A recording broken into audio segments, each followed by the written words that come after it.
representation is something that is very, very important. Like you said, I actually applaud your mom for getting you a black doll because my mom searched high and low for Barbie dolls that matched my skin tone, and it was hard.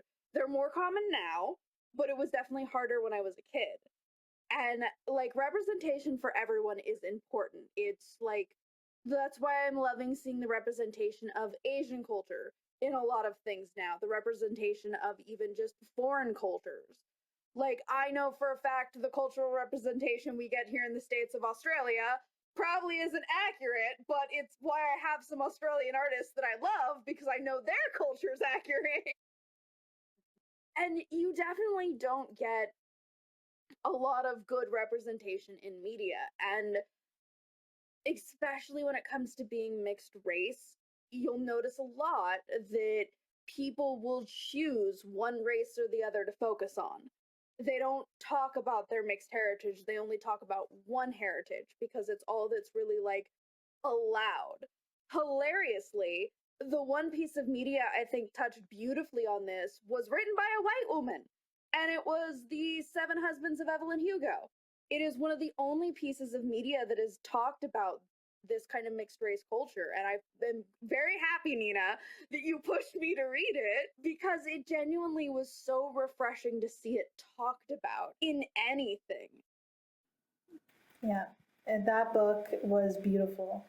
And for those who haven't read it, it's essentially, yeah, I will definitely. You know what? That's gonna be your present, one of them. I'm gonna gift it to you. It's gonna rock your world. It's a beautiful It's book.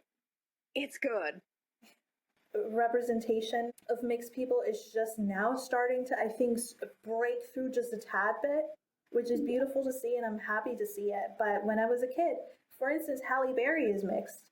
I did not know that as a child, and I watched her growing up, and I was just like, that would have been such a nice thing to know as a kid, to know that there is a person that's like me out there, you know. And yes, I can also identify with Black actresses. Of course I can.